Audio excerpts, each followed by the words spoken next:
Assalamualaikum warahmatullahi wabarakatuh. Hello everyone. Welcome to our group presentation video. We are from group 4 of International Law Class R. In this video, we will explore the legal status of 3 case categories under international humanitarian law, namely armies, belligerents, and live and mess. In addition, we will analyze whether the Free Papua Movement or OPM falls within any of these clarification or standard apart from them entirely. This video is part of our final semester evaluation. We will present it in a systematic and scholarly manner. Under international humanitarian law, these 3 clarifications are vital in determining the legal status of individual or group involved in armed conflict. Legal classification directly affect their right upon capture, their legal responsibilities, and their protection guaranteed to them under international law. Armies, the term armies refers to the regular armed forces of a state engaged in the armed conflict. According to Article 43 of Additional Protocol to the 1949 Geneva Convention, the armed forces of a party to a conflict are composed of all organized armed forces, groups, and units which are under a common responsibility for the conduct of its subordinates. To qualify as a lawful armies, a group must firstly be organized in a military structure, and the second be under a responsibility command, and thirdly maintain an internal disciplinary system, and the last abide by the rules of international humanitarian law. For example, a national military such as the Indonesian National Armed Forces TNI meets all these criteria. 2. Belligerent. Belligerent refer to entities engaged in armed conflict and regard nature under international law as parties to that conflict, as outlined in the Hague Regulation of 1907 and customary international law. Belligerents may include non-state armed group if they meet specific conditions. Firstly, possess a functioning chain of command. Second, exercise control over a definite territory. Thirdly, demonstrate the capacity to comply with international humanitarian law. And last, are recognized as parties to the conflict by opposing states or international actors.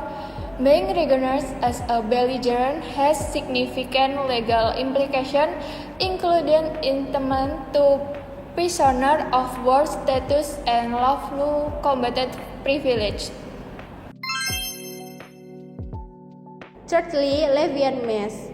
Levian mass refers to a spontaneous uprising of civilians who, without prior military organization, take up arms to resist an invading force, according to Article 4A6 of the Third Geneva Convention. Such individual may be considered lawful combatants if 1. They carry arms openly, 2. They respect the law and custom of war, 3. The resistance occurs in a situation where there is no time to form regularly armed units. One historical example of Levian mass is the spontaneous resistance by French civilians against Nazi Germany during World War II. The Free Papua Movement Organisasi Papua Merdeka or OPM is a separatist group that has been active since 1965 with the objective of gaining indulgence and hostage-taking action that contradict the required standard of recognition.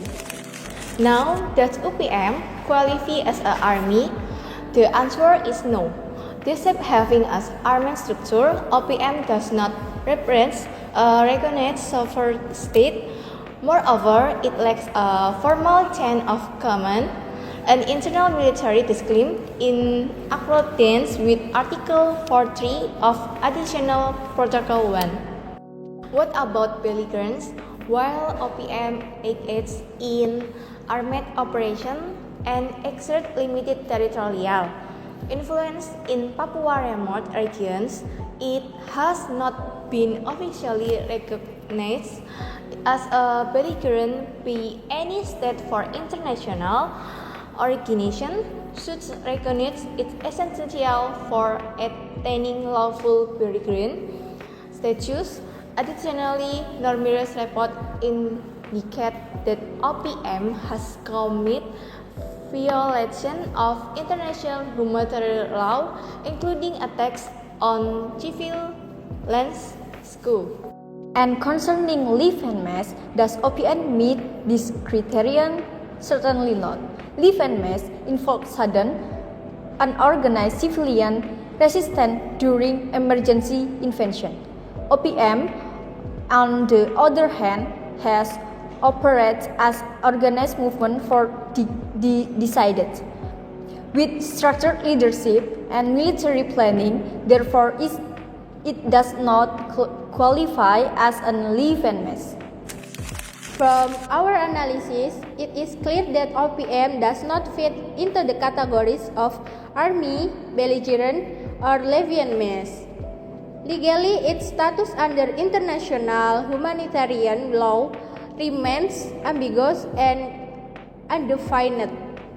This legal uncertainty has serious implications, particularly for how captured OPM members are treated and how civilians affected by the conflict are protected. Since OPM lack the legal recognition of combat status, its members might be subject to criminal prosecution under domestic law rather than enjoying the protection afforded the lawful content under international law. However, addressing this issue solely through military or punitive measure is not enough. The Indonesia government and international community must adopt a holistic approach, incorporating peaceful conflict resolution, socio-economy, development, and respect for human rights. A legal solution must be accompanied by political dialogue and humanitarian engagement. We hope the video has provided a clear understanding of how international human law crosses armed group and the implication of closing nation in the context of the Papua conflict. The coldest our group presentation. Thank you for waiting. Please don't forget to like, comment, and subscribe if you found the video informative. See you our next person. See you. Wassalamualaikum warahmatullahi wabarakatuh.